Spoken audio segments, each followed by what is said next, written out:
Hi, I'm Alex Elle, and I write books for a living. The Hey Girl podcast was created with sisterhood and storytelling in mind. Hey girl. Hey girl. Hey girl. Hey girl. I'll be sitting down with some phenomenal women to discuss love. I believe we grew distant out of love of some type, like, I don't want to hurt you. Loss. Really don't know what's going to trigger that feeling of grief in any moment. And a topic very important to my work, self-care. I'm holding on to this self-care with every ounce of me. Join us as we journey through sharing together. This week's guest is Kenya. I know Kenya through social media. Her story and her voice is incredible. I will always talk about miscarriage. Yeah. I always say to women, I really look forward to you making it to the other side, whatever that looks like. Her journey through TTC has been relatable and moving to me. I honestly thought that we would get pregnant on like the first try. That's how I felt. Like, it's going to be a one and done. Yes, and it was yes. not. This episode really hits home for me. When we started trying to get pregnant and we weren't, it was so bizarre to me. Like, why do I have to work so hard for this? The reason why I wanted to talk to Kenya for this show is she's been such a beacon of light for so many women, myself included. Every day you are waking up and saying, this could be the last day that I could be pregnant, but I'm going to be positive in the hopes that it's not. Yeah. And I'm going to live in the moment that it's not. It's just wonderful that she's willing to share so much of her journey after overcoming pregnancy loss. There are so many women who are experiencing this journey who are not talking about it. And a lot of them are not talking about it because they don't have the words yet. This is Kenya's story.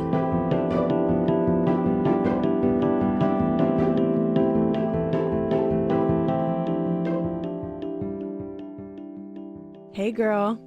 Hey girl. It's so nice to have you on the show, Kenya. Thank you for being here. Thank you for having me. I'm so excited.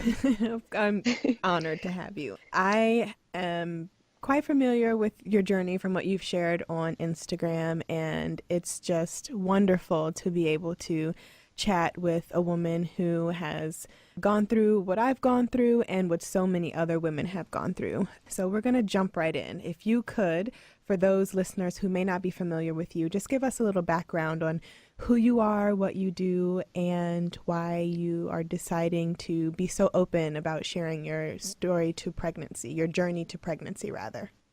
Sure. Let's say I'm a blogger, and I started off as an Insta blogger and then kind of made my way into real life blogging and developed my own website to share my story there in, more than the characters that are allowed on Instagram.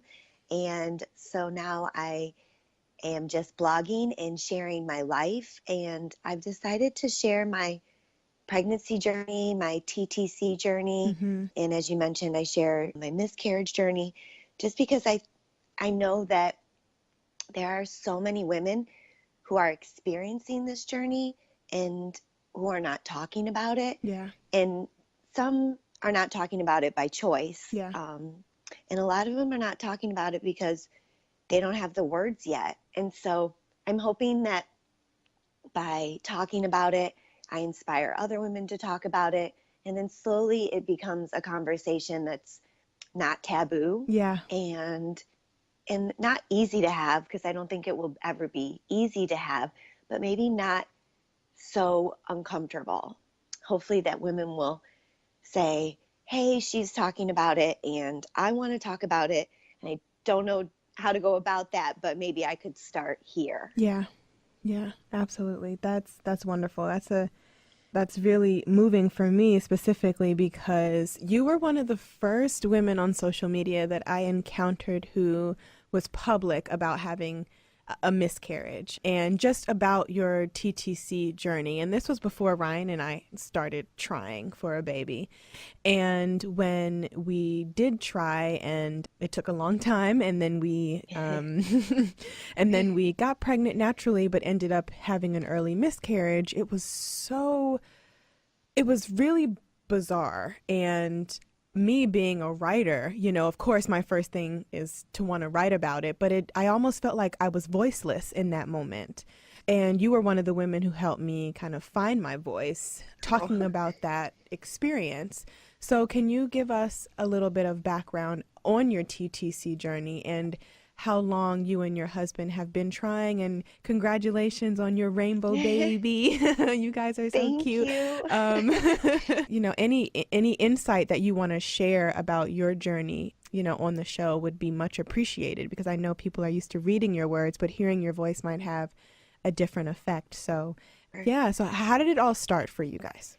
Well, after my first miscarriage, I didn't talk about it really with almost anyone, maybe like my best friend here and there. I really did not talk about it for almost a year. When I had met my now husband, it was almost wrapping a year after my first miscarriage. I was wanting to write about it, like you said, but could not find the words.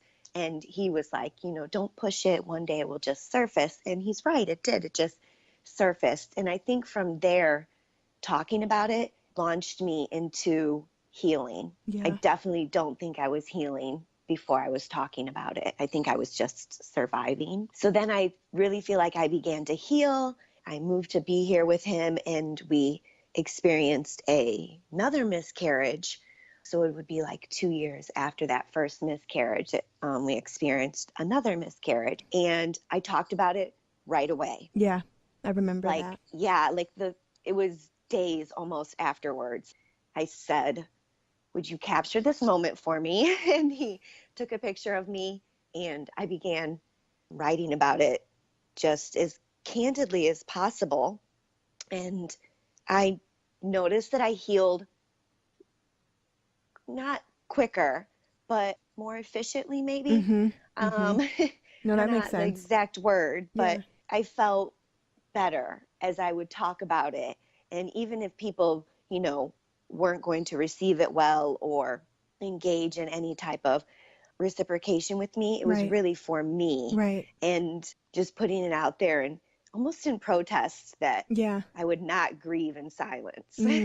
Yeah. That I would not hold my tongue so other people could be comfortable about it. Yeah. And I do think that helped my healing process become much quicker after the second miscarriage. So then when we did decide to actually try, that was another 2 years later, I think, on the timeline. It's kind of hard because, as you know, your mind just blurs together.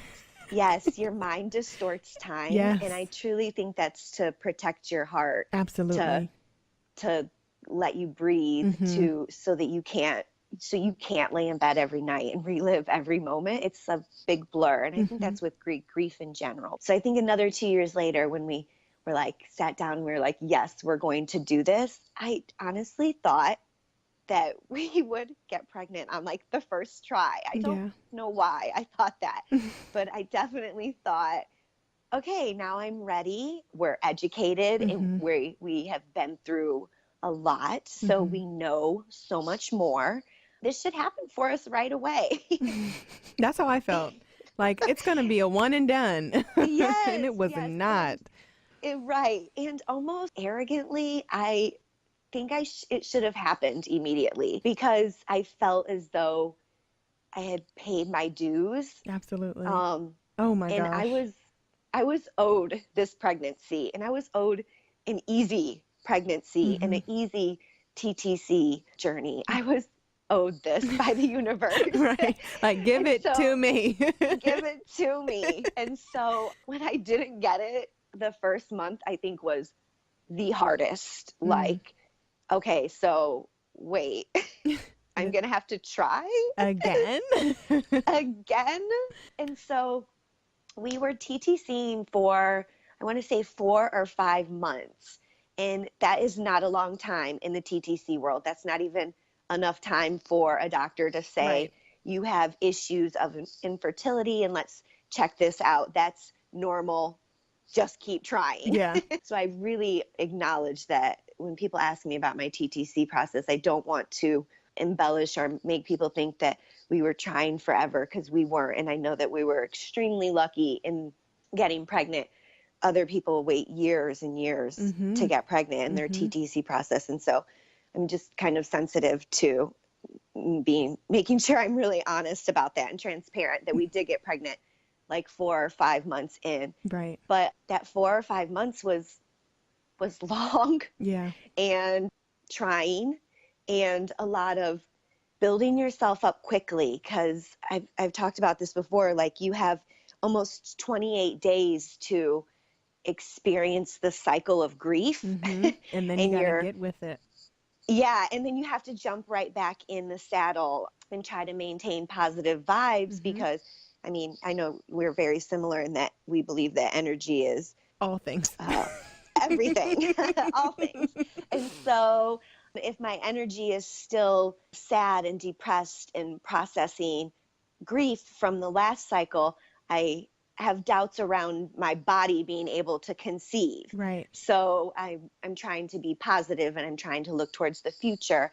And that's very hard to rally in a short amount of time. Mm-hmm. And so I think most of the work during my TTC period was fighting the fear, like, am I never going to get pregnant? Is this never going to happen for me? How much longer do I have to wait? Right. Versus, you can do this. Like, this is meant for you. Manifest it, see it, believe it, speak it into existence. Absolutely. And I think my months just teetered back and forth between managing those emotions. I remember you posting, maybe it was I don't know, time, like you said, maybe it was a year ago, a couple years ago, but if that you and your husband weren't sure if you even wanted kids anymore. Can you talk a little bit about that? Yeah, it was I would love, because I think that a lot of people go through those emotions, because it gets so hard after loss. It gets so hard after negative pregnancy test after negative pregnancy test. It's hard. And people who are not in this TTC journey, and I literally just got in it 2 years ago, because with my daughter, it was easy. It was easy peasy. Right. And when you're not planning. When I'm not planning, and when I had no business I was 18, so it was just like, it was very different, right? And then I meet the man of my dreams, and we fall in love, and everything is literally aligned. Like, I literally wrote out my life. I did a lot of affirmations. I did a lot of energy work. I did a lot of meditation. I just did a lot of things that could uplift my life in the best way possible. So when I found my partner, I was like, this is divine. Like, all of this is just supposed to happen. Yeah. And when we started trying to get pregnant and we weren't, it was so bizarre to me, because it was so easy the first time.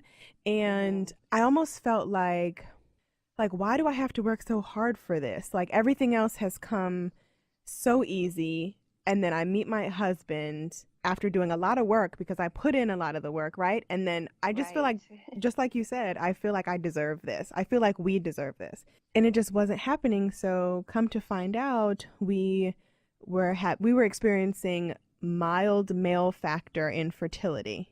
So whatever that, those terminologies are just so vague. And then we had to tackle that, right? So it was 2 years of that, and a miscarriage later. And it was just like, what is going on? Like, why are we going through this? So when I read that post from you saying, we don't even know if we want kids, I was at that same point. Like, I'm good with Charlie. Ryan's good with Charlie. Maybe we should just count our blessing and keep it moving. The world and right. forget it all. Right. And it just be the three of us. So, yes. I've had that feeling, and I know a lot of women have, and I just wanted to get your insight on feeling that way and then changing your mind. Yeah. After my first miscarriage, I wanted children immediately. I remember vividly, no, I will heal my body and my heart, and I will try again. Mm-hmm. And I immersed myself in my friends' children's lives. I was at their houses every night. I was attending recitals. I was literally, they were healing me. Wow. Their children were. Mm-hmm. And after my second miscarriage, I wanted nothing to do with their children, Oh, or anybody's children. anybody's children. No, I And get that yeah, too. and I didn't go to birthday parties, and I didn't go to showers, and I really shied away from that because it hurt so bad. Yeah. And then also I was like, maybe this just isn't for me. And so the quicker I accept that, the better quality of life I will have. Mm. And so I think, and I used to have that conversation with myself a lot of times, like, is this fear or is this real? And it's really confusing when you're navigating grief, whether your feelings are real or if your feelings are manifestations of loss and fear and doubt. Absolutely. And so I struggled with not wanting to have kids for almost 2 years after my second miscarriage. I got the IUD to make sure that it did not happen Oh because my the goodness. thought Wow. of getting pregnant terrified me Yeah. to no end. Like, it was not an option. I remember getting the IUD was very traumatic. The insert was very traumatic. And my doctor was like, maybe we should not do this. And I was like, no, put it in. Because We're doing it. doing it. Because this amount of pain will alleviate an amount of pain that I am not prepared or capable of handling or dealing with if we were to get pregnant. And then we took the IUD out after a year because of health complications, but I still was not having it. Still was not open. And my husband was really wanting kids, but not pushing, which is great. He's a great support system. And so he kind of was just like, the ball is in your court. And I remember one day looking through pictures of my wedding, and we had got married in Italy in this really small town called Cortona. And I remember saying to myself, I really want my daughter to see this place. And it was the first time that I had a genuine, like, unprovoked thought about kids. And I was like, okay, maybe I'm open to having kids. And I just let myself like marinate on that a little bit. And then I would see things or just moments would happen and I would be like, okay, maybe I do want a child. It was really that moment of wanting to show my daughter. And at that time, I tell him that's like the moment I manifested our daughter. Yeah. Because she is on the way. She is on the way. And so I really think that was the moment. And once I continued to say it out loud, that I wanted this life for a child of mine, the more comfortable I became with it and the less afraid of it I became. And so in the end, I do think that there was part of me that would be okay with not having children. I would be okay. My husband and I have a amazing life, and I could see so many beautiful things for us. Like I mentioned, travel, and we have tons of kids surrounding us. So we would still have children in our life. And so I could totally see myself being okay with that. But I also didn't want to not have kids out of fear. I'm really trying not to make decisions out of fear. So I really didn't want to say, I don't want to have kids, because I was afraid that we would get pregnant and we would miscarry again. Yeah. Or we would get pregnant and this world is crazy and something could happen to the child. It really was not wanting to make decisions out of fear. And so I just came to a point where I don't think I was totally over the fear, but I was not ready to succumb to it. Yeah. And so I was like, yeah, let's do this. We can totally try again. And whatever happens, happens. That's so wonderful. I can, but it took a long time to get there. Yeah, I like it, and that's the thing. Like, timing is everything. And you know, I'm pregnant now, and the world knows. So yay! I've really appreciated you. You know, we've never met in person, but I feel like I know you personally. And likewise, and you checking on me and, you know, telling me to reward myself for different milestones, like the 6-week ultrasound. Okay, the 8-week ultrasound. How are you treating yourself? Because I was scared, and I still take things day by day. I really feel like, as real as I know that this pregnancy is, and as much as I am trying to enjoy every single bit of it, it's after you have after you suffer a loss, things just feel different. And after you're going through this TTC journey, things feel different. Like I was never this mindful prior to me trying with my husband of how much of a miracle and magic it takes to create a human being. Like it was so easy for my daughter and I wasn't trying and I had no business, you know what I mean? Like, yes. you know, and it was just I totally like, get it. What? I literally feel like a fertility specialist after all the stuff we've been through, all the tests, everything that we've been through. And it really does make me feel so grateful and humbled every day that I wake up and I'm still pregnant and I'm still, you know, on the path to growing our family and expanding our family and making Charlie a big sister and Ryan's first, child, his first biological child. It's so many different feels and emotions, and I'm just trying to take it all in.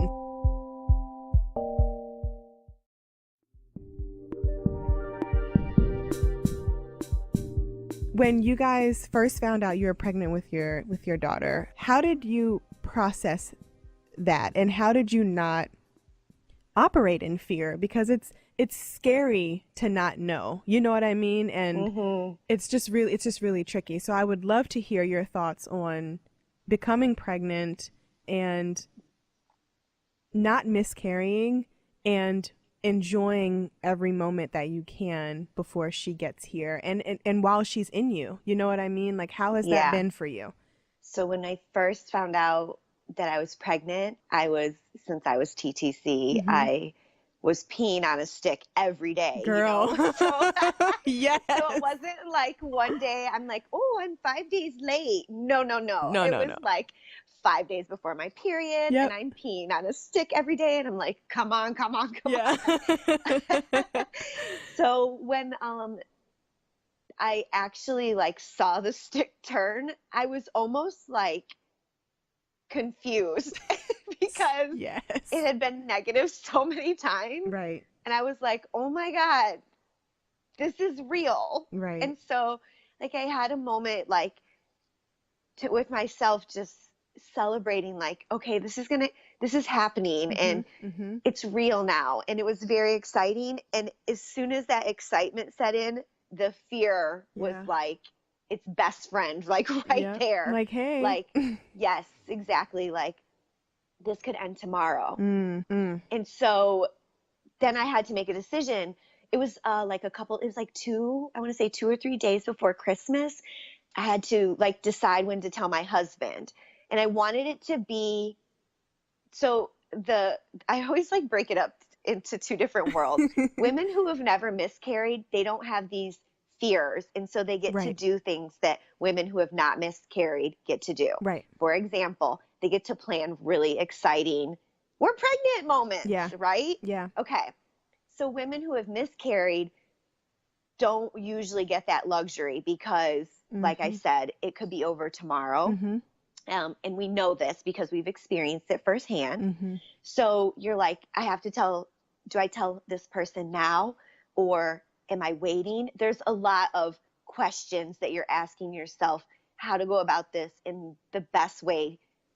And whereas a woman who has never miscarried isn't thinking about the moment could slip away. She's just thinking about how to celebrate and preserve this moment. And I really wanted to live in her shoes. I selfishly wanted to be in her shoes. And I did not want to be in the miscarried woman's shoes, thinking about this could disappear tomorrow. And if I tell him and we both go through this, it could be more devastating maybe for him than me because it happens in our body. And so I think we process in different ways than men do. Yeah, absolutely. And he had lost his first child with our last miscarriage. And just watching that happen for him was so hard.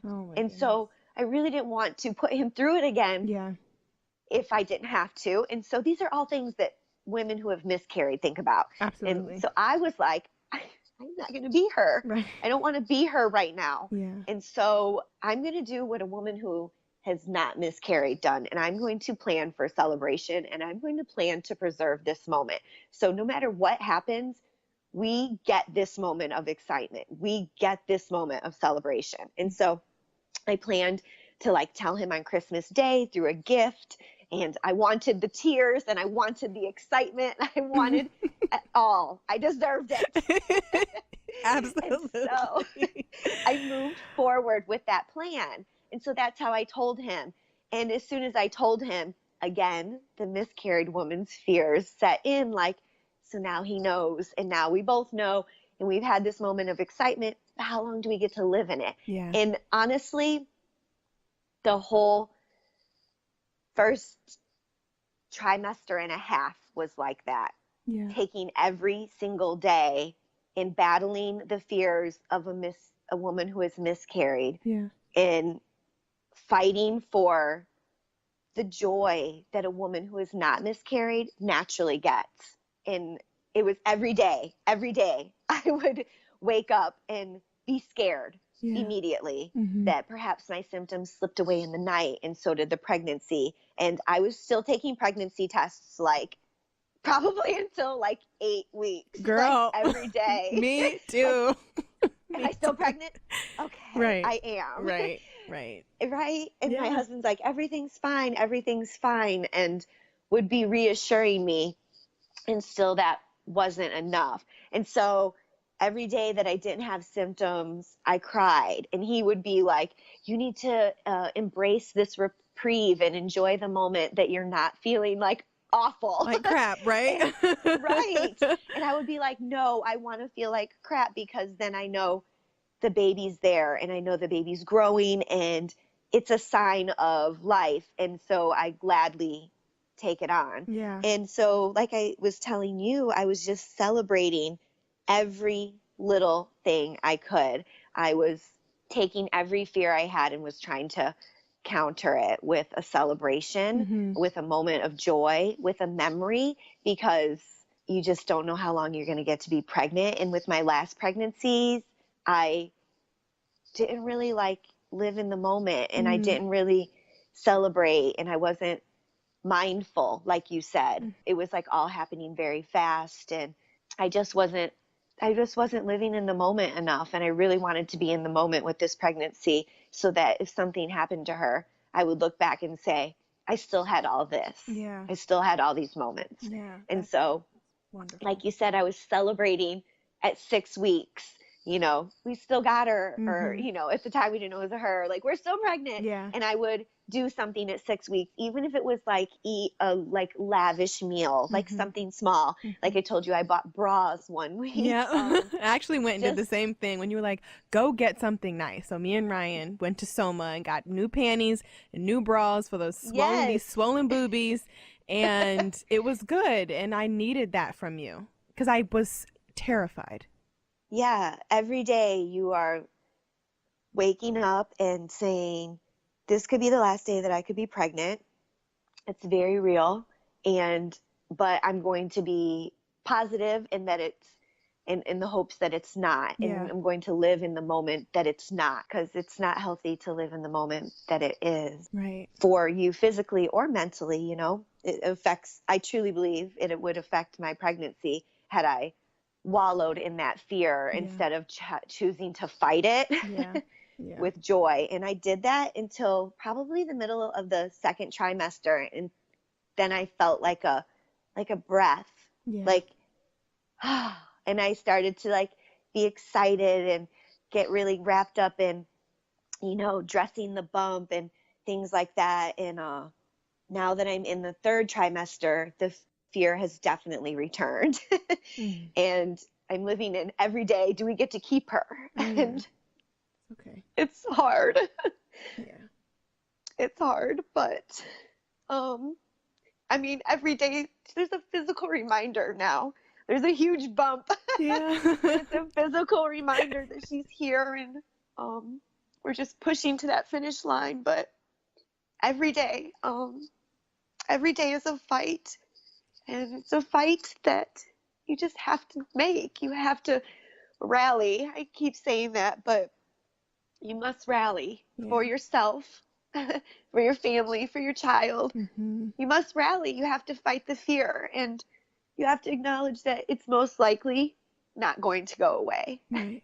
Yeah. And so you just choose to face it, and you find a way to face it. And for me, rewarding myself has been a way for me to face it, acknowledging that there are two types of pregnancy experiences. Like I said, the woman who has never experienced loss, and she gets to, and not to say that she doesn't ever live in fear. I'm not saying that. Right. No. Her, Right. her, Right. her, her fears are just different. So, but I do think that women who have never lost get to experience a type of joy Yeah. that women who have lost don't really get to experience. And every day I'm fighting for that joy. Yeah. It's mine. I deserve it.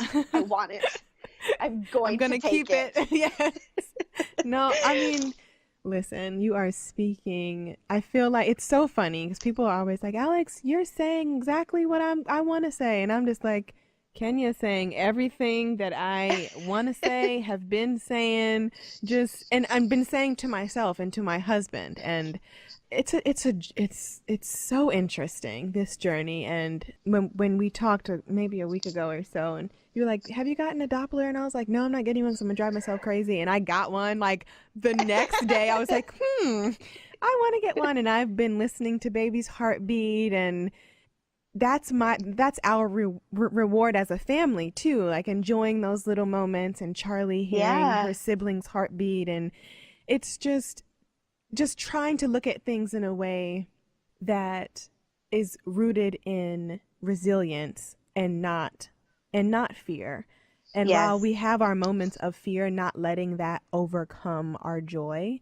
Like, this pregnancy is teaching me so much, and just this journey has taught me so much. It's unreal. It's like, wow, this is how pregnancy is for women who have experienced loss. Like, this is just how it is for us. And a lot of people won't understand, but the ones who do understand, it is such a relief and a sense of community too, to know that you're not the only one who's driving yourself crazy or or who's, nervous or what have you. So with that being said, I want to ask you a couple more questions before we wrap up. The first being, what made you share on social media so early? And I knew I was going to be right behind you. Like, girl, yes, Kenya did it.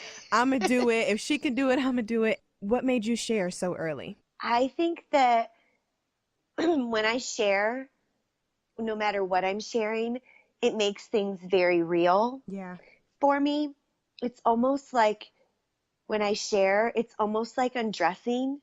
No, It sounds crazy. No, but I feel you. It's almost like undressing, and it feels good to be naked and to be seen for just what is. Yeah. And it feels good to share, to me personally, Yeah. whether it's good or bad.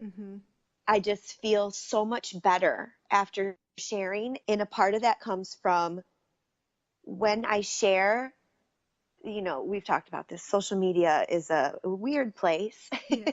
And there's always going to be a little bit of negativity there. But for the most part, like you mentioned, the community is amazing. Yeah. And so when I shared, I knew that when I shared, the overwhelming response would be an abundance of love. And so I knew that amount of love on my side could not be a bad thing. Yeah. That amount of people rooting for me and my family and cheering for us and thinking of us, whether intentionally or unintentionally, throughout the day, putting our family out into the universe, that could not be a bad thing for us. We could not have too much love in this moment. Absolutely. And so I wanted to share for that reason. I selfishly wanted the love and support from the universe that moving forward, like, this baby was coming into the world, like, just so supported, And also, I wanted women to know that and I didn't want to say this to scare women, but anything can happen in pregnancy. Yeah. I mean, I know that there's a lot of talk about miscarriage in the first 12 weeks, and that's why we don't talk about our pregnancies the first 12 weeks, you know. Right. So, but then what happens to those women who are not talking about their pregnancy in the first 12 weeks and they do lose? Is that pain in any way reduced? I don't think so. Right. I don't think it is. It's not. So I really wanted to talk about it because I wanted women to know that anything can happen in pregnancy at any point. Yeah. You could be 21 weeks and something really awful happen. You could be 30 weeks and something awful happen. That's how fragile and what a miracle pregnancy is, like you were saying, you know, anything could happen, and it's why we should live in the moment and fight the fear. So I wanted women to know that no matter when you spoke on your pregnancy, like the pain and the joy is not affected by your decision to speak on it. Yeah. So whether you announce your pregnancy very early and something great or something grave happens, the announcement itself has no bearing on that. And so if you do announce that you're pregnant before the taboo 12 weeks and something grave does happen, you can always handle it however you want. I think people's fears are, now I have to go and tell all these people that something bad has happened and I don't want to face that. I don't want to do that. But the beautiful thing is you don't have to tell anybody anything. You can do exactly what you want whenever you want. This is your pregnancy and there are no rules. Yeah. So you should do exactly what feels comfortable to you at every single moment, you know? And so if you want to share your joy and you want to have that moment and you want to say, hey, we're 6 weeks pregnant, then you should do that. And then if something happens later on, you can make a choice on how you want to handle that then. But also knowing that you have all those people that you already told sending love towards you. And like I said, I don't think there's anyone can ever have too much love. Absolutely. So that's why we shouted it from the rooftops. And I really was like trying to be as transparent as possible as well in the process. Like I had started something and women were waiting, not just waiting, but they were almost like, I didn't want to let the women who were in my shoes down. Yeah. And I didn't announce it for them. I announced it for myself. But also I didn't want to let them down. And I always want to be really transparent in what's going on. And everything is not always roses. And, you know, so as soon as we found out we were expecting, and it was very exciting, I also immediately talked about the fear that accompanies that. Yeah. Because I just want to give a voice to this journey. And because I know that there are so many women on it and it's changing them and it's breaking them and it's evolving them and it's growing them in ways that they probably didn't even want to grow. Yeah. And I just want to be a voice in this journey that says, use your voice too, I guess. Yeah. No, that's real. That's extremely moving as well, because I struggled with when to say something, right? Like I know. Like this bump is poking, second baby bumps poke a little sooner, and it was poking and people were like, like what's going on? Is that a burrito or is that a baby?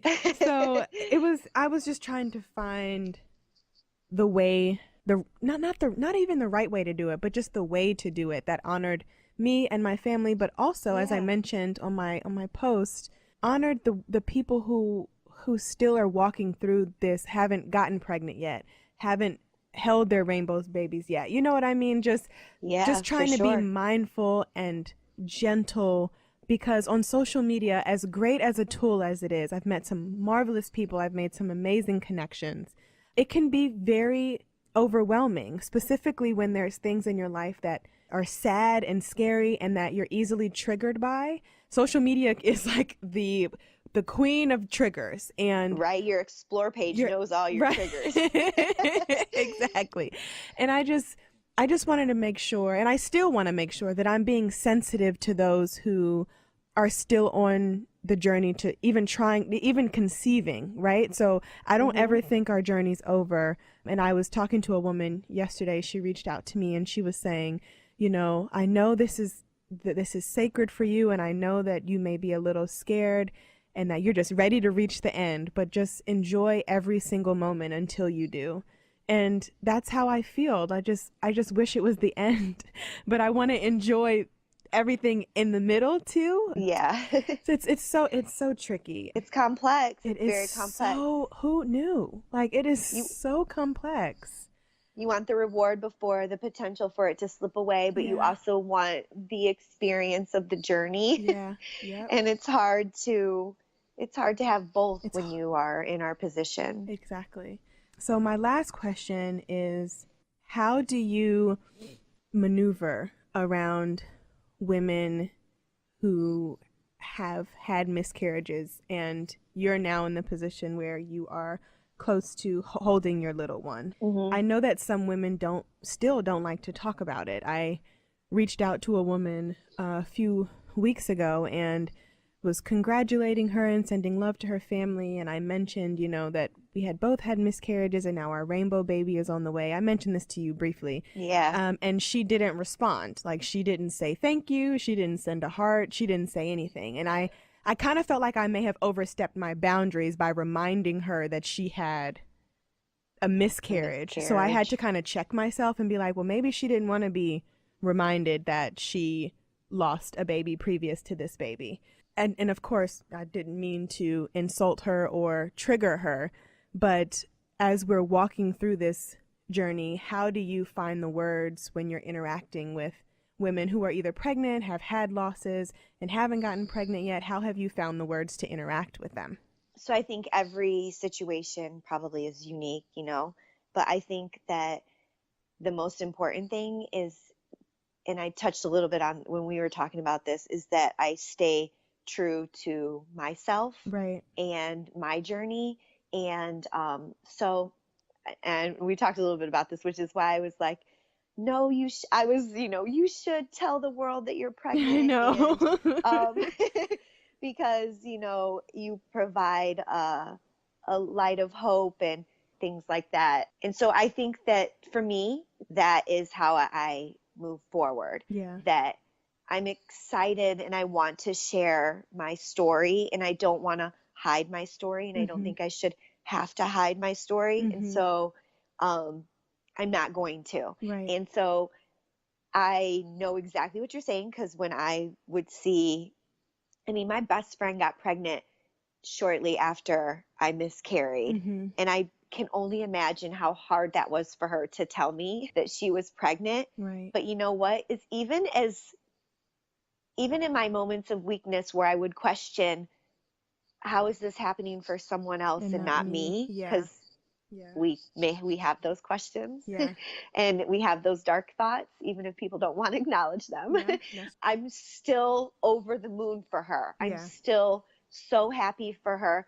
And then she provides a source of, this could still happen for me. And so I think I'm just mindful in not giving opinions or advice Right. that are not asked for. Right. If someone asks me, I'm going to be honest and give them, my thoughts, but Right. with not giving unsolicited advice or opinion to women who have miscarried, who are not on the same journey I am. Right. We're all splitting paths, Right. Right. And so I don't want to tell women, oh, you should try this, or you should do this, or this is what worked for me, if they're not asking. Yeah, of course. Yeah. And so I just try to be mindful of that. I try to be mindful of not saying things that are not guaranteed, like, oh, it will happen for you. Right. I Right. really try to stay away from things like that. Or a lot of people want to say the timing, it's all about timing. Yeah. And when the time is right, it will happen for you. And while I understand what people are saying when they say that, that is not something you want to hear Right. as a woman who has miscarried, who is yet to conceive. Yeah. Because you're like, no, the time is right. Right. The timing has been right. Thank you very much. Yes, what we want to exactly. say. So I just try to be mindful and not selling false dreams Yeah. or encouraging false dreams, but giving things that were helpful to me. Like when I first miscarried and I ran into a friend who had miscarried and I didn't know she miscarried, she said something to me that I'll never forget. And she was like, one day you will be a new normal. And at the time I was like, couldn't understand it because I didn't think I'd ever be normal again, first of all. And I definitely didn't want to be new. I wanted my old life. I wanted the baby that I lost. And I wanted all those things that were no longer. And so I now tell women, you know, just stay open to whatever the world, whatever the universe is showing you at the time. You just never know what could happen and when. And so maybe your journey, you know, doesn't end with children. Maybe your journey ends with something else that is also beautiful. So just stay open to that, and to know that one day you will be a new normal, because you can't ever go back to being that woman that you were. You know way too much now about life. You've seen way too many things. You cannot go back to being her. You will be a new normal. And so I just try to be mindful of their journey and the space in between our journeys, that they're not the same at all. And I think a lot of women wanting to say something kind or wanting to say the right thing assume that all of our journeys are the same, you know, because we've all experienced loss. But they're just not. And so I just try to honor that all our losses are different. And while we have all experienced the same loss, we're not experiencing it the same way at all. Absolutely. And so just being mindful of that, but still being excited about where I'm at in my journey, and still shouting my joys from the rooftop, and still expressing gratitude for where I'm at, and also not carrying guilt for where I'm at. I don't want to feel guilty about getting pregnant. I don't want to feel guilty about, this is what I always say to women, I really look forward to you making it to the other side, whatever that looks like. And so this is what my other side looks like, and I don't want to feel guilty for that. And so I'm not going to take on any guilt for that as well. And I think that's hard sometimes for women who have conceived and are still mindful of, like you were saying, women who have not. And I mean, like, I think about my journey now, and people are probably wondering, why is she even still talking about miscarriage? She's pregnant now. It never goes away. It never goes away. I will always talk about miscarriage. Because it's a part of my life. And I think that the women who experience it are important, deserve to be, I think that it deserves to be talked about. And just because I am pregnant, or, you know, will have a rainbow baby, you know, everything going right, we'll have a rainbow baby, I don't think I'll ever stop talking about miscarriage. And so I think it's, for me, longest answer ever. Sorry, Alex. No, it's about it's fine. It's about honoring my journey and speaking my truths, and not taking on any guilt, but expressing all the joy, and being mindful of where other women are in their journey, and just kind of remembering when I was there and how I felt, and what I did and did not want to hear. Just trying to stay as true to that as possible. And, you know, like you said, we're going to say things or maybe overstep boundaries here and there, because how can you not, when these experiences are so unique, you know? Sometimes I think I'm checking in on you too much, and I'm like, you need to leave her alone. No, I love it. I'm telling you now, I love it. Leave her alone. And sometimes you'll check in when I'm about to check in with you, and I'm about to be like, hey, XYZ happened today, or baby's heart rate was this today. And I don't like it.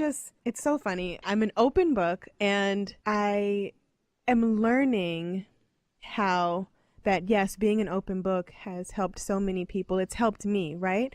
But there are little things that I'm never going to tell certain people.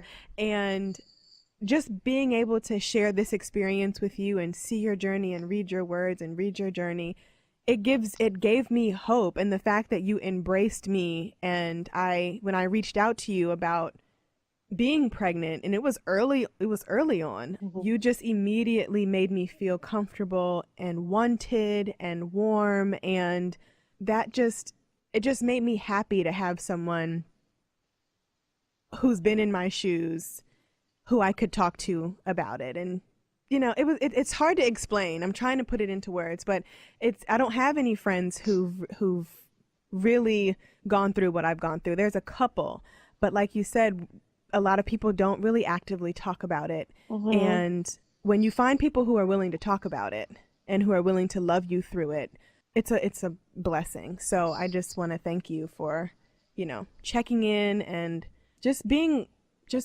warm to me and understanding. I appreciate you. And I'm so honored that you reached out to me. And I think it's not that we all need validation, but it feels good. It's validating to know that that's exactly why I speak about what has happened to us. Yeah. Because I think that every woman who's experiencing this deserves to have a fairy godmother, the TTC fairy godmother, or a miscarriage fairy godmother, or someone who's been there in your shoes and who understands what you're going through and is unafraid to be there for you. And so it's so nice to hear you say that, and thank you. And I couldn't be more over the moon for your for your pregnancy and your experience. And it's so hard for me to not be like, shout it from the rooftop. I know. and a day at a time. Right. Yeah. And that's what you said. I want to honor your experience. I just want to be here and be here for it. And I check myself with boundaries all the time, just like we're checking other people with boundaries all the time. Right. So thank you for letting me be part of it. And thank you for including me in this conversation. I'm just grateful. Thank you. Oh, you're welcome. And thank you. Before we go, please let our listeners know, this was a great conversation, by the way, where they can find you online and on the gram and on Twitter and on all the internet places. Sure. I'm really easy to find. Everything is Happy Truths, and that's HALFIE Truths, TRUTHS. And so that's Instagram. My blog is happytruths.com. Facebook, Twitter, it's all Happy Truths. Yay. So I'm relatively easy to find, and I hope you come find me, stalk me so I can stalk you back, and all that good stuff. Wonderful. Okay, Kenya, thank you. Thanks, Alex.